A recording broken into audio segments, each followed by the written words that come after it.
안녕하세요. 교정과 원장 백인규입니다. 우리 아이는 도대체 언제 교정치료에 대해서 점검을 받을 수가 있는지, 그리고 언제 시작하는 게 좋은지에 대해서 굉장히 많이 물어보세요. 연구치가 나오는 그런 위치라든지 그 다음에 순서에 따라서 치료 시기가 약간 좀 상이할 수가 있기 때문에 오늘은 성인이 되기 전 어린이 청소년기의 교정치료 시기에 대해서 제가 설명을 드리겠습니다.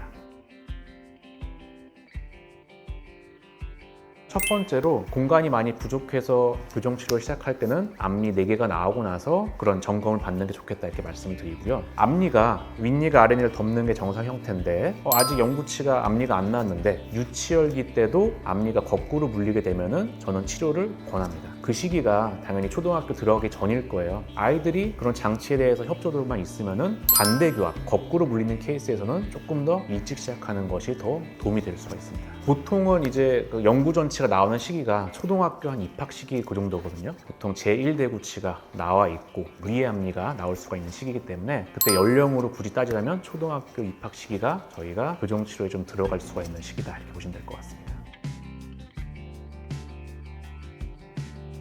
보호자분들께서 나중에 이제 영구전치, 앞니가 나온 다음에 우리 아이가 유치였을 때는 되게 이뻤는데 영구치 이거 나오면서 많이 울퉁불퉁해졌다 이렇게 많이 말씀하세요. 원래 이제 정상적으로는요, 유치열기 때 송곳니, 유견치라고 하는데 유견치 주변에 약간 공간이 있는 게 사실은 정상이고 아래치아 같은 경우에는 유전치, 앞니 사이에 약간 틈이 있는 게 사실은 정상이에요. 그러니까 오히려 이제 촘촘했고 이뻤던 친구들은 영구치 나올 때는 100% 울퉁불퉁해지는 경우가 많습니다. 그 다음에 위아래 앞니가 이렇게 앞니끼리 닿는 거가 정상인 줄 아시는 분들도 있어요. 근데 원래 유치열기 때도 윗니가 아랫니를 덮어야 돼요. 이렇게 물렸을 때는 사실 아래턱이 나오거나 거꾸로 물릴 확률이 굉장히 높습니다. 이런 경우에도 내원을 해서 점검을 받으시는 게 좋겠고, 또 하나는 식사를 할 때 물고 있는데 아래치아가 안 보이는 경우도 있어요. 깊게 물린다는 거죠. 이런 경우에도 교정치료가 미리 좀 들어가는 게 좋습니다.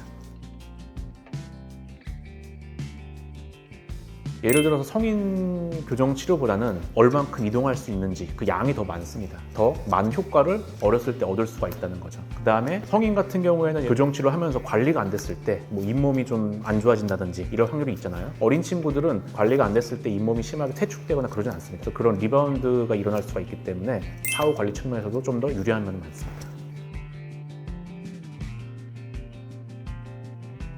마일드한 친구들은 그 1차 교정 치료 이런 가철성 교정 장치를 이용해서 한 6개월에서 1년 사이에 좀 액티브하게 치료하는 시간을 갖고 정기적인 점검을 통해서 후속으로 나온 연구치들을 계속 체크를 하게 될 거예요. 근데 성인 교정 치료랑 다른 점은 처음하고 끝이 막 명확하진 않아요. 처음에 교정 치료를 시작하면서 장치를 붙였다. 나중에 끝났으니까 장치를 빼자 이런 개념이 아니라 중간에 계속 확인을 해야 돼요. 후속 나온 연구치들이 제 자리로 위치되는지를 계속 확인을 해야 됩니다. 어린 친구들이 하는 교정치료가 치아를 개별적으로 하나씩 움직이는 건 아니기 때문에 1차 교정치료가 끝났다고 해서 고정성의 유지장치를 붙이거나 하진 않습니다. 간혹 이제 성장 양상에 따라서 원래 아래턱이 조금 좀 과성장인 친구였는데 우리가 성장 조절 장치를 이용해서 그런 부분들을 잘 개선을 해놓고 팔로우업을 하고 있는데 하악골의 과성장에 의해서 넘겨놓은 거가 좀 얕아진다든지 약간 역전된다든지 이러면 도중에 분석을 다시 하고 재치료를 하는 경우도 있습니다. 좀 더 이동할 수 있는 교정의 범위가 크다. 그래서 교정에 대한 치료에 대한 옵션이 좀 더 많아질 수가 있다. 어린이 교정 치료가. 근데 단 하나의 단점은 아무래도 이제 하는 주체가 어린이이기 때문에 성인들에 비해서는 당연히 덴탈 IQ가 좀 낮을 수밖에 없고 이런 구강 위생 관리 측면에서는 굉장히 좀 중요할 수가 있겠습니다. 미성년자 같은 경우에는 보호자분께서 항상 관심을 가져주셔야 돼요. 아이가 장치를 뭐 잘 끼고 있나, 협조도를 잘 하고 있나, 그 다음에 닦는 것도 중간중간에 좀 체크를 해서 음식물들이 너무 많이 껴서 이제 교정 치료에 방해가 안 되는지 이런 것들도 좀 체크를 해주시는 게 필요합니다.